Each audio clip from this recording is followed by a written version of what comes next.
ನಮಸ್ತೆ ವೀಕ್ಷಕರೇ, ಮಾರ್ನಿಂಗ್ ಸಮಾಚಾರಕ್ಕೆ ಸ್ವಾಗತ. ನಾನು ತೇಜಸ್ವಿನಿ. ಬೆಳಗಾವಿ ಚಳಿಗಾಲದ ಅಧಿವೇಶನಕ್ಕೆ ಇಂದು ತೆರೆ ಬೀಳ್ತಾ ಇದೆ. ಒಟ್ಟು 9 ದಿನಗಳ ಕಾಲ ಈ ಅಧಿವೇಶನ ನಡೀತಾ ಇದೆ. ಬೆಳಗಾವಿ ಚಳಿಗಾಲದ ಅಧಿವೇಶನಕ್ಕೆ ಇಂದು ತೆರೆ ಬೀಳ್ತಾ ಇದೆ. ಒಟ್ಟು 9 ದಿನಗಳ ಕಾಲ ಈ ಅಧಿವೇಶನ ಈಗಾಗಲೇ ನಡೆದಿದೆ. ಇವತ್ತು ತೆರೆ ಬೀಳ್ತಾ ಇದೆ. ಒಂದು ದಿನ ಮುಂಚಿತವಾಗಿಯೇ ಈ ಅಧಿವೇಶನ ಮುಗಿತಾ ಇದೆ. ಇವತ್ತು ಮಂಡ್ಯ ಸಾಹಿತ್ಯ ಸಮ್ಮೇಳನ ಕಾರಣದಿಂದ ಮೊಟಕುಗೊಳ್ತಾ ಇದೆ. ಬೆಳಗಾವಿ ಚಳಿಗಾಲದ ಅಧಿವೇಶನಕ್ಕೆ ಇವತ್ತು ತೆರೆ ಬೀಳ್ತಾ ಇದೆ. ಒಟ್ಟು 9 ದಿನಗಳ ಕಾಲ ಈ ಅಧಿವೇಶನ ನಡೆದಿತ್ತು. ಡಿಸೆಂಬರ್ 9ರಂದು ಶುರುವಾಗಿತ್ತು. ಒಂದು ದಿನ ಮುಂಚಿತವಾಗಿಯೇ ಈ ಅಧಿವೇಶನ ಇವತ್ತು ಮುಗಿತಾ ಇದೆ. ನಾಳೆ ಮುಗಿಬೇಕಿತ್ತು, ಆದರೆ ಇವತ್ತು ಮುಗಿತಾ ಇದೆ. ಮಂಡ್ಯ ಸಾಹಿತ್ಯ ಸಮ್ಮೇಳನ ಕಾರಣದಿಂದ ಇವತ್ತು ಅಧಿವೇಶನ ಮೊಟಕುಗೊಳ್ತಾ ಇದೆ. ಬೆಳಗಾವಿ ಚಳಿಗಾಲದ ಅಧಿವೇಶನ ಡಿಸೆಂಬರ್ 9ರಿಂದ ಶುರುವಾಗಿದ್ದು ಡಿಸೆಂಬರ್ 30ರವರೆಗೂ ಇತ್ತು. ಆದರೆ ನಾಳೆಯಿಂದ ಮಂಡ್ಯ ಸಾಹಿತ್ಯ ಸಮ್ಮೇಳನ 3 ದಿನಗಳ ಕಾಲ 20ನೇ ತಾರೀಕಿನಿಂದ ಹಿಡಿದು 23ನೇ ತಾರೀಕಿನವರೆಗೂ ಮಂಡ್ಯದಲ್ಲಿ ಸಾಹಿತ್ಯ ಸಮ್ಮೇಳನ ಕಾರ್ಯಕ್ರಮ ಇರೋದ್ರಿಂದ ಇವತ್ತು ಅಧಿವೇಶನ ಮುಕ್ತಾಯಗೊಳ್ತಾ ಇದೆ. ಈಗಾಗಲೇ ಸಾಕಷ್ಟು ಚರ್ಚೆಯನ್ನ ಕೂಡ ನಡೆಸಲಾಗಿದೆ. ಸಾಕಷ್ಟು ನಾಯಕರು ಕೂಡ ಭಾಗಿಯಾಗಿದ್ದಾರೆ. ವಕ್ಫ್ ವಿಚಾರ ಇರಬಹುದು, ಮೂಡ ಹಗರಣ ಇರಬಹುದು, ಎಲ್ಲಾ ವಿಚಾರವನ್ನ ಈಗಾಗಲೇ ಚರ್ಚೆಯನ್ನ ಕೂಡ ಮಾಡಲಾಗಿದೆ. ಇವತ್ತು ತೆರೆ ಬೀಳ್ತಾ ಇದೆ ಅಧಿವೇಶನಕ್ಕೆ. ಬೆಳಗಾವಿ ಚಳಿಗಾಲದ ಅಧಿವೇಶನ ಇವತ್ತು ಮುಕ್ತಾಯವಾಗ್ತಾ ಇದೆ. ಒಟ್ಟು 9 ದಿನಗಳ ಕಾಲ ಈ ಅಧಿವೇಶನ ಕೂಡ ನಡೆದಿತ್ತು. ಡಿಸೆಂಬರ್ 9ರಿಂದ ಶುರುವಾಗಿ ಇವತ್ತು ಅಂತ್ಯವನ್ನ ಆಡ್ತಾ ಇದೆ. ಒಂದು ದಿನ ಮುಂಚಿತೆಯೇ, ಅಂದ್ರೆ ನಾಳೆ ಮುಗಿಬೇಕಿತ್ತು, ಆದರೆ ಇವತ್ತೇ ಮುಗಿತಾ ಇದೆ. ನಿನ್ನೆ ಸುದೀರ್ಘವಾಗಿ ನಡೆದ ವಿಧಾನಸಭಾ ಕಲಾಪ ಸುದೀರ್ಘವಾಗಿ ನಡೆದಿದೆ. ಮಧ್ಯಾಹ್ನ ಊಟದ ವಿರಾಮಕ್ಕೂ ಕೂಡ ಅವಕಾಶವನ್ನ ನೀಡಿಲ್ಲ ಕಲಾಪದಲ್ಲಿ. ತಡರಾತ್ರಿ 12:50ರವರೆಗೆ ವಿಧಾನಸಭೆ ಕಲಾಪ ನಡೆದಿದೆ. ನಿನ್ನೆ ಸುದೀರ್ಘ 15 ಗಂಟೆಗಳ ಕಾಲ ವಿಧಾನಸಭೆ ಕಲಾಪ ನಡೆದಿದೆ. ಕಳೆದ ಸೋಮವಾರ 14 ಗಂಟೆಗಳ ಕಾಲ ಕಲಾಪ ಕೂಡ ನಡೆದಿತ್ತು. ಈ ಬಾರಿಯೂ ಕೂಡ 15 ಗಂಟೆಗಳ ಕಾಲ ನಡೆದಿದೆ.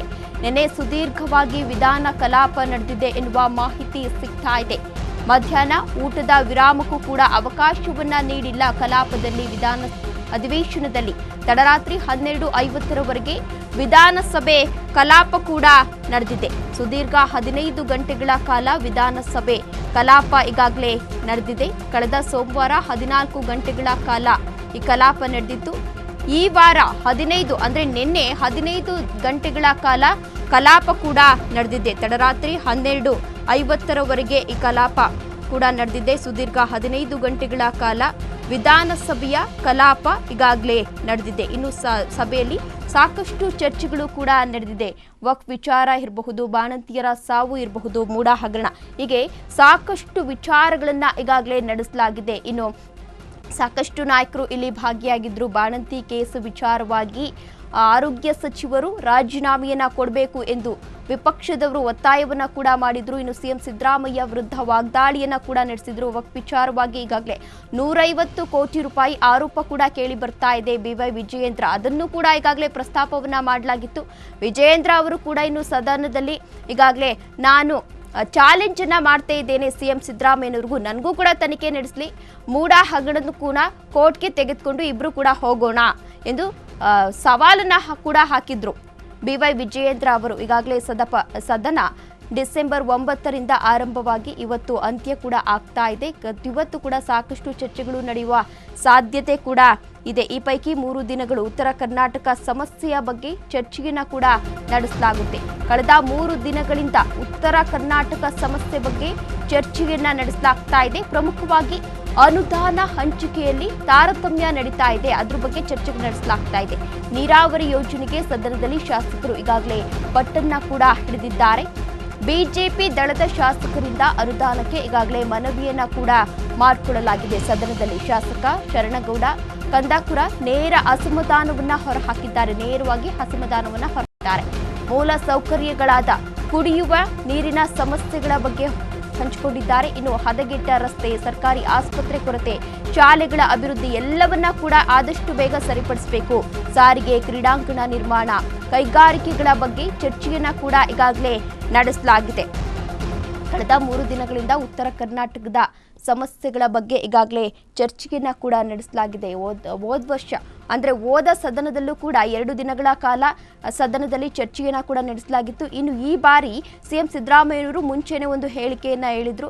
3 ದಿನಗಳ ಕಾಲ ಸದನದಲ್ಲಿ ಉತ್ತರ ಕರ್ನಾಟಕದ ಅಭಿವೃದ್ಧಿಯ ಬಗ್ಗೆ ಚರ್ಚೆಯನ್ನ ಕೂಡ ನಡೆಸಲಾಗುತ್ತೆ ಎನ್ನುವ ಮಾತನ್ನ ಕೂಡ ಹೇಳಿದ್ರು. ಈಗಾಗಲೇ 3 ದಿನಗಳಲ್ಲೂ ಕೂಡ ಅದರ ಬಗ್ಗೆ ಚರ್ಚೆಯನ್ನ ಕೂಡ ನಡೆಸಿದ್ದಾರೆ. ಇನ್ನು ಸಾಕಷ್ಟು ನಾಯಕರು ಏನಿದ್ದಾರೆ, ಈಗಾಗಲೇ ಆರ್ ಅಶೋಕ್ ಇರ್ಬೋದು, ಅವರೆಲ್ಲರೂ ಕೂಡ ಉತ್ತರ ಕರ್ನಾಟಕದ ಬಗ್ಗೆ ಚರ್ಚೆಯನ್ನ ನಡೆಸ್ತಾ ಇಲ್ಲ, ಬೇರೆ ವಿಚಾರದ ಬಗ್ಗೆ ಚರ್ಚೆಯನ್ನ ನಡೆಸ್ತಿದ್ದಾರೆ ಎಂದು ಕಾಂಗ್ರೆಸ್ ಸರ್ಕಾರದ ವಿರುದ್ಧ ಈಗಾಗಲೇ ವಾಗ್ದಾಳಿಯನ್ನ ಕೂಡ ನಡೆಸಿದ್ರು. ಇನ್ನು ಸದನದಲ್ಲಿ ವಕ್ಫ್ ಬಾಣಂತಿಯರ ಸಾವು ಕೇಸ್ ಎಲ್ಲ ವಿಚಾರಗಳ ಬಗ್ಗೆ ಈಗಾಗಲೇ ಚರ್ಚೆಯನ್ನ ಕೂಡ ನಡೆಸಲಾಗಿದೆ. ವಕ್ಫ್ ವಿಚಾರವಾಗಿ ಉಭಯ ಸದನಗಳಲ್ಲಿ ಈಗಾಗಲೇ ಗಂಭೀರ ಚರ್ಚೆಯನ್ನ ಕೂಡ ನಡೆಸಲಾಗಿದೆ. ಇನ್ನು ನೋಟಿಫಿಕೇಶನ್ ಅನ್ನ ವಾಪಸ್ ಪಡೆಯುವಂತೆ ವಿಪಕ್ಷಗಳು ಈಗಾಗಲೇ ಸಭಾತ್ಯಾಗವನ್ನ ಕೂಡ ಮಾಡಿದ್ರು. ಒಂದು ಬಾರಿ ಪಂಚಮಸಾಲಿ ಮೀಸಲಾತಿ ವಿಚಾರವಾಗಿ ಸವಿಸ್ತಾರವಾದ ಚರ್ಚೆಯನ್ನ ಕೂಡ ನಡೆಸಲಾಗಿತ್ತು.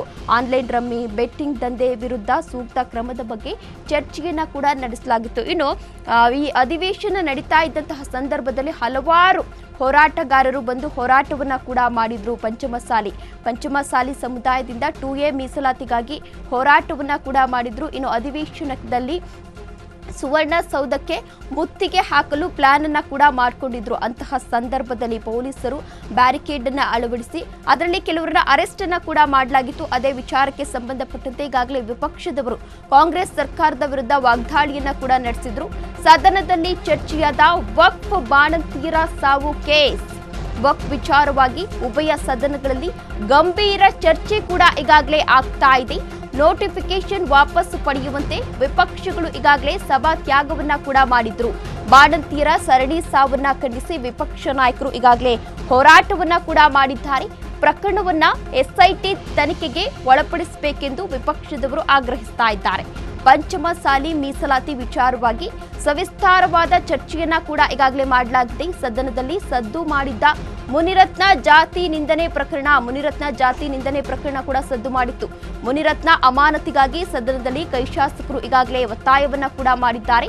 ಅಧಿವೇಶನ ವೇಳೆ ಕುತೂಹಲ ಮೂಡಿಸಿದ್ದ ಜಮೀರ್ ಯತ್ನಾಳ್ ಭೇಟಿ, ಅವರಿಬ್ಬರು ಭೇಟಿಯನ್ನ ಕೂಡ ಮಾಡಿದ್ರು. ಸದನದಲ್ಲಿ ಚರ್ಚೆಯಾದ ವಕ್ಫ್ ಬಾಣಂತಿಯರ ಸಾವು ಕೇಸ್, ವಕ್ಫ್ ವಿಚಾರವಾಗಿ ಉಭಯ ಸದನಗಳಲ್ಲಿ ಈಗಾಗಲೇ ಗಂಭೀರ ಚರ್ಚೆಯನ್ನ ಕೂಡ ನಡೆಸಲಾಗ್ತಾ ಇದೆ. ನೋಟಿಫಿಕೇಶನ್ ಅನ್ನ ವಾಪಸ್ಸು ಪಡೆಯುವಂತೆ ವಿಪಕ್ಷಗಳು ಈಗಾಗಲೇ ಸಭಾತ್ಯಾಗವನ್ನ ಕೂಡ ಮಾಡಿದ್ರು. ಇನ್ನು ಪಂಚಮಸಾಲಿ ಮೀಸಲಾತಿ ವಿಚಾರವಾಗಿ ಸವಿಸ್ತಾರವಾದ ಚರ್ಚೆಯನ್ನ ಕೂಡ ನಡೆಸಿದ್ರು. 2A ಮೀಸಲಾತಿಗಾಗಿ ಪಂಚಮಸಾಲಿ ಸಮುದಾಯದವರು ಹೋರಾಟವನ್ನ ಕೂಡ ಮಾಡಿದ್ರು. ಅದರಲ್ಲಿ ಕೆಲವರನ್ನ ಅರೆಸ್ಟ್ ಮಾಡಿದಂತಹ ಸಂದರ್ಭದಲ್ಲಿ ವಿಪಕ್ಷದವರು ವಾಗ್ದಾಳಿಯನ್ನ ನಡೆಸಿದ್ರು. ಸುಮ್ನೆ ಇವರು ಆರೋಪವನ್ನ ಮಾಡ್ತಾ ಇದ್ದಾರೆ ಎಂದು ವಿಪಕ್ಷದವರು ಆರೋಪವನ್ನ ಮಾಡಿದ್ರು. ಇದೇ ವಿಚಾರಕ್ಕೆ ಸಂಬಂಧಪಟ್ಟಂತೆ ಹೆಚ್ಚಿನ ಡೀಟೇಲ್ಸ್ ಅನ್ನ ನೀಡಲಿದ್ದಾರೆ ನಮ್ಮ ಪ್ರತಿನಿಧಿ ಅಭಿಷೇಕ್. ಅಭಿಷೇಕ್, ಇದೀಗ ಅಧಿವೇಶನ ಪ್ರಾರಂಭವಾಗಿ ಇವತ್ತು ಮುಕ್ತಾಯ ಆಗ್ತಾ ಇದೆ. ಈ ಕುರಿತು ಏನೆಲ್ಲ ಅಪ್ಡೇಟ್ಸ್ ಇದೆ ಅಭಿಷೇಕ್? ಖಂಡಿತ ತೇಜಸ್ವಿನಿ, ಏನು ಬೆಳಗಾವಿಯ ಚಳಿಗಾಲದ ಅಧಿವೇಶನ ಇಂದು ತೆರೆ ಕಾಣ್ತಿರುವಂತದ್ದು. ಪ್ರಮುಖವಾಗಿ ಈ ಒಂದು 9 ದಿನಗಳಲ್ಲಿ ಪ್ರಮುಖ ವಿಚಾರಗಳನ್ನ ಇಟ್ಕೊಂಡು ಪ್ರಸ್ತಾಪ ಮಾಡಲಾಗಿದೆ. ಅದರಲ್ಲೂ ಕೂಡ ಪಂಚಮಸಾಲಿ ಹೋರಾಟಗಾರರ ಏನು 2A ಮೀಸಲಾತಿ ವಿಚಾರವಾಗಿ ಸಾಕಷ್ಟು ಹೋರಾಟ ಮಾಡಿತ್ತು. ಮತ್ತೆ ಈ ಒಂದು ವಿಚಾರಕ್ಕೆ ಸರ್ಕಾರ ಮತ್ತು ಆಡಳಿತ ಪಕ್ಷಗಳ ವಿರುದ್ಧ ಪ್ರತಿವಾದವೂ ಕೂಡ ಆಗಿತ್ತು. ಅದರ ನಂತರ ಏನು ಸಾಕಷ್ಟು ಉತ್ತರ ಕರ್ನಾಟಕ ಭಾಗದ ಜ್ವಲಂತ ಸಮಸ್ಯೆಗಳ ಬಗ್ಗೆ ವಕ್ಫ್ ವಿಚಾರ ಆಗಿ ಮತ್ತು BPL ಪರಿಷ್ಕರಣೆ ವಿಚಾರವಾಗಿ ಸಾಕಷ್ಟು ಒಂದು ಚರ್ಚೆಗಳು ಈ ಒಂದು ಅಧಿವೇಶನದಲ್ಲಿ ನಡೆದಿದೆ. ಪ್ರಮುಖವಾಗಿ ಏನು ಉತ್ತರ ಕರ್ನಾಟಕದ ಸಮಸ್ಯೆಗಳಾಗಿರ್ತಕ್ಕಂಥ ನೀರಾವರಿ ಯೋಜನೆ ಆಗಿರ್ಬೋದು, ಅನುದಾನ ಹಂಚಿಕೆ ತಾರತಮ್ಯ ಆಗಿರ್ಬೋದು, ಜೊತೆಗೆ ಏನು ಒಂದಷ್ಟು ರೈತರು ಬೆಳೆದಂತ ಬೆಳೆಗಳಿಗೆ ಸೂಕ್ತವಾದಂತಹ ಒಂದು ಬೆಲೆ ಸಿಗದೆ ಇರಬಹುದು, ಆ ಒಂದು ಪ್ರಮುಖ ವಿಚಾರಗಳು ಈ ಒಂದು ಅಧಿವೇಶನದಲ್ಲಿ ಪ್ರಸ್ತಾಪಕ್ಕೆ ಬಂದಿರುವಂತದ್ದು. ಇಂದು ಏನು ಅಧಿವೇಶನಕ್ಕೆ ತೆರೆ ಕಾಣಿರೋದ್ರಿಂದ ಎಲ್ಲೊಂದ್ ಕಡೆ ಉತ್ತರ ಕರ್ನಾಟಕ ಭಾಗದ ಸಮಸ್ಯೆಗಳಾಗಿರ್ಬೋದು, ಜೊತೆಗೆ ರಾಜ್ಯದಲ್ಲಿ ಸರ್ಕಾರ ವಿರುದ್ಧ ಚಾಟಿಯಟನ್ನ ಬೀಸೋದಕ್ಕೆ ಪ್ರಮುಖ ಅಸ್ತ್ರವಾಗಿ ಇಟ್ಕೊಂಡಿರ್ತಕ್ಕಂಥ ವಿಪಕ್ಷಗಳ ಒಂದು ವಿಚಾರಗಳಾಗಿರ್ಬೋದು, ಎಲ್ಲೊಂದ್ ಕಡೆ ಎಲ್ಲಾ ವಿಚಾರಗಳು ಈ ಒಂದು ವಿಚಾರದಲ್ಲಿ ಈ ಒಂದು ಅಧಿವೇಶನದಲ್ಲಿ ಪ್ರಸ್ತಾಪಕ್ಕೆ ಬಂದಿರುವಂತದ್ದು. ಪ್ರಮುಖವಾಗಿ ಏನು ವಕ್ಫ್ ವಿಚಾರವಾಗಿ ಗೆಜೆಟೆಡ್ ನೋಟಿಫಿಕೇಶನ್ ವಾಪಸ್ ಪಡೆದಕ್ಕೆ ಏನು ವಿಪಕ್ಷಗಳು ಸಭಾತ್ಯಾಗ ಕೂಡ ಮಾಡಿದ್ರು. ಅದರಲ್ಲೂ ಕೂಡ ಶಾಸಕರ ಅನುದಾನ ಹಂಚಿಕೆ ವಿಚಾರವಾಗಿ ಏನು ಶಾಸಕ ಶರಣಗೌಡ ಕಂದಕರು ಕೂಡ ಸದನದಲ್ಲಿ ಈ ಬಾರಿ ನೇರವಾಗಿ ಅಸಮಾಧಾನವನ್ನು ಹೊರಹಾಕಿದ್ರು. ಜೊತೆಗೆ ಬಿಜೆಪಿ ಶಾಸಕರು ಸೇರಿದಂತೆ ಸ್ವಪಕ್ಷದ ಶಾಸಕರು ಕೂಡ ಅನುದಾನ ಹಂಚಿಕೆಯಲ್ಲಿ ತಾರತಮ್ಯ ಆಗ್ತಿದೆ. ಹೀಗಾಗಿ ಈ ಒಂದು ಅನುದಾನ ಹಂಚಿಕೆಯನ್ನ ತ್ವರಿತಗತಿಯಲ್ಲಿ ಸರ್ಕಾರದ ಮಟ್ಟದಿಂದ ಬಿಡುಗಡೆ ಮಾಡಬೇಕೆಂಬ ಒಂದು ಕೂಗನ್ನು ಕೂಡ ಎತ್ತಿದ್ರು. ಇದೇ ವಿಚಾರವಾಗಿ ಏನು ಸಿದ್ದರಾಮಯ್ಯ ಕೂಡ ಮೊನ್ನೆ ನಡೆದಂತ ಶಾಸಕಾಂಗ ಪಕ್ಷದಲ್ಲಿ ಏನು ಎಲ್ಲಾ ಕ್ಷೇತ್ರಗಳಿಗೆ 20 ಕೋಟಿ ಅನುದಾನ ಬಿಡುಗಡೆ ಮಾಡುತ್ತದೆ ಎಂಬ ಒಂದು ಘೋಷಣೆ ಕೂಡ ಮಾಡಿದ್ರು. ಇದು ಈ ಒಂದು ಅಧಿವೇಶನದ ಮುಖ್ಯಾಂಶಗಳಾದ್ರೆ ಪ್ರಮುಖವಾಗಿ ಏನು ವಕ್ಫ್ ವಿಚಾರವಾಗಿ ವಿರೋಧ ಪಕ್ಷಗಳು ಏನನ್ನ ಅಸ್ತ್ರವನ್ನ ಇಟ್ಕೊಂಡಿದ್ರು ಅದು ವಕ್ಫ್ ವಿಚಾರವಾಗಿ ಅದೇ ಒಂದು ಗೊಂದಲ ಈಗಲೂ ಕೂಡ ಮುಂದುವರೆದಿರುವಂತದ್ದು. ಯಾಕಂದ್ರೆ ಸದನದಲ್ಲಿ ಚರ್ಚೆ ಆಗಿರ್ಬೋದು ಮತ್ತೆ ವಾದ ಪ್ರತಿವಾದ ಆಗಿರ್ಬೋದು, ಆದ್ರೆ ವಕ್ಫ್ ವಿಚಾರವಾಗಿ ಸರ್ಕಾರದ ನಿಲುವು ಮತ್ತು ಅವರ ಒಂದು ಏನು ಡಿಬೇಟ್ ಏನಿದೆ ಅದು ಹಾಗೆ ಕಂಟಿನ್ಯೂ ಆಗ್ತಾ ಹೋಗ್ತಿರುವಂತದ್ದು. ಹೀಗಾಗಿ ವಕ್ಫ್ ವಿಚಾರ ಇಂದು ಕೂಡ ಚರ್ಚೆ ಆದ್ರೆ ಏನು ಅಚ್ಚರಿ ಇಲ್ಲ.